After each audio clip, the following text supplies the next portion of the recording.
رومیٹائڈ arthritis یا گنٹھیا کی بیماری۔ ہر عمر کے افراد اس بیماری سے متاثر ہو سکتے ہیں۔ جسم کے چھوٹے اور بڑے دونوں قسم کے جوڑوں پر یہ بیماری اثر انداز ہوتی ہے۔ جوڑوں میں درد کے ساتھ ساتھ سویلنگ بھی ہو جاتی ہے۔ اس بیماری کی تشخیص کے لیے خون کے ٹیسٹ کیے جاتے ہیں، جیسے کہ CBC، ESR، CRP، رومیٹائڈ فیکٹر اور NTCCP۔ رومیٹائڈ آرتھرائٹس ایک آٹو امیون ڈیزیز ہے جس میں ہمارے جسم کی آرمی ہمارے ہی جسم کے جوڑوں کو نقصان پہنچانا شروع کر دیتی ہے۔ جوڑوں کے علاوہ آنکھوں، خون کی نالیوں، دل اور گردوں پر بھی یہ بیماری اثر انداز ہوتی ہے۔ رومیٹائڈ آرتھرائٹس کا علاج میڈیسنز اور ایکسرسائزز پر مشتمل ہے۔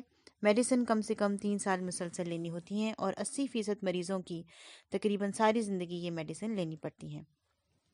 اگر بیماری کا درست اور بروقت علاج نہ کیا جائے تو متاثرہ جوڑوں میں موومنٹ ختم ہو جاتی ہے اور جوڑ زندگی بھر کے لیے ضائع ہو جاتے ہیں اور مریض کا چلنا پھرنا بند ہو جاتا ہے۔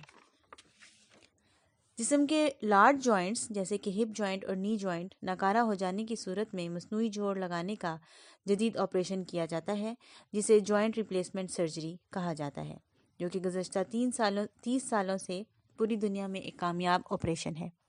آپریشن کے بعد مریض دوبارہ سے 3 سے 5 کلومیٹر روزانہ پیدل چلنا شروع کر لیتا ہے اور اپنی زندگی نارمل انداز سے گزار سکتا ہے۔ اگر رومیٹائڈ آرتھرائٹس کا علاج درست، مسلسل اور بروقت کیا جائے تو آپریشن سے بچا جا سکتا ہے۔